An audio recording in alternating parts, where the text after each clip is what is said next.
वर्णानां मर्थसंहानां रसानां छन्दसामपि मंगलाना चकर्तारो वंदे वाणी विनायको। जय जय जगन्नाथ, जय जय जगन्नाथ, जय जय जगन्नाथ। आजिर कथा हूँ माघ पूर्णिमा।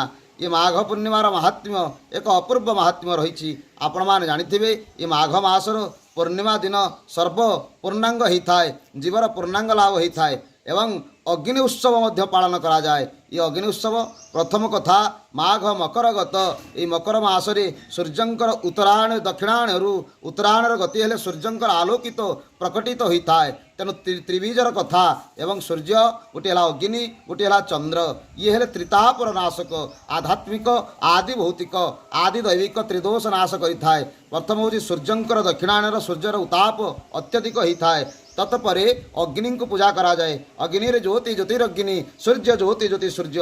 अग्नि हूँ ज्योतिर स्वरूप सूर्यंकर स्वरूप।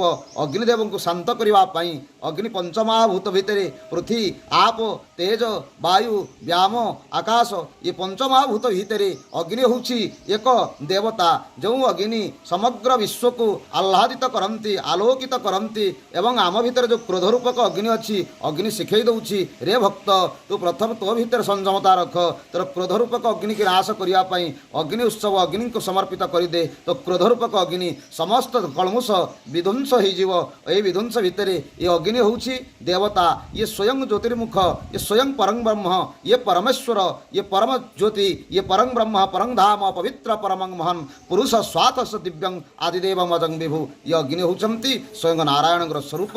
तेणु नारायण को पूजा करवा जहाँ ये माघ पूर्णिमा अग्निदेवता को पूजा करी समस्त आनंद उपलब्ध होती। जय जगन्नाथ, जय सीताराम, जय जगन्नाथ।